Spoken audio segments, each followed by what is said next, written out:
Okay, what's up? So I'm going to explain what the power of God is, and I'm going to explain why it's perfect for salvation. So to understand, you have to read the entire thing from context, starting from Luke chapter 18, verse 35 down to verse 43. All right.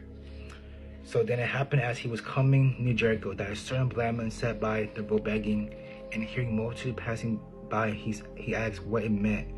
So they told him that Jesus of Nazareth was passing by, and he cried out saying, Jesus, son of David, have mercy on me. Then those who went before warned him that he should be quiet. But he cried out all the more, Son of David, have mercy on me. And verse 40 says, so Jesus stood still and commanded him to be brought to him. And when he had come near, he asked him, saying, what do you want me to do for you? He said, Lord, that I may receive my sight.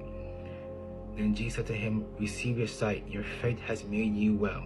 And immediately he received his sight and followed him, glorifying God and all the people whom when they saw it. So basically, this man is asking Jesus for a miracle for him to receive his sight because he's blind. So, and clearly Jesus has done it for him. Why? Because in this context, the man had faith. And we know that God only works through faith. And this is proof right here in verse 42. Then Jesus said to him, receive your sight, your faith has made you well.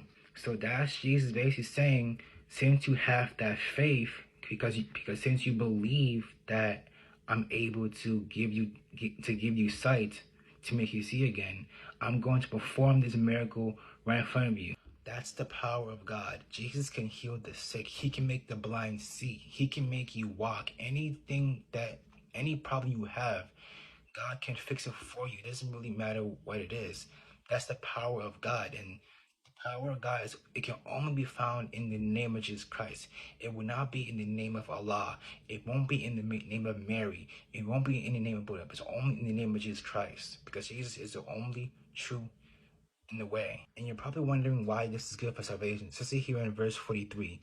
And immediately he received his sight and followed him, glorifying God, and all the people when they saw it gave praise to God. So the power of God was evident through Jesus Christ and nobody else. And because of that, that made the man follow him and many other people. So this is my point, is that as believers, we have the power of God in us. We have the power of God to heal, to prophesy, to do all type of things, even deliverance. And all of it is the power of God. So if people see the power of God in us believers, it's going to make people come towards Christ. It's not going towards a religion, but it's going towards the beginning of a relationship with God, because they will see the power of God in us, and that's going to make them think about on whether this is the true or not. And it's going to be obvious because the power of God is evident. So to wrap this up, if you still don't understand, then I'm going to put it this way.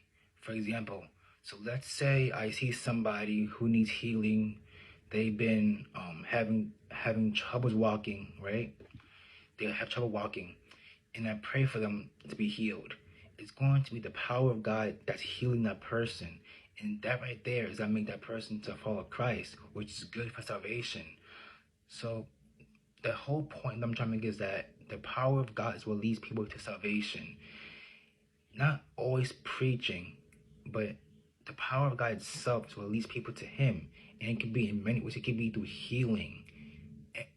Anything that has to do with God that involves the power behind it is good for salvation. So I hope this clears everything up, and God bless you all, and good night.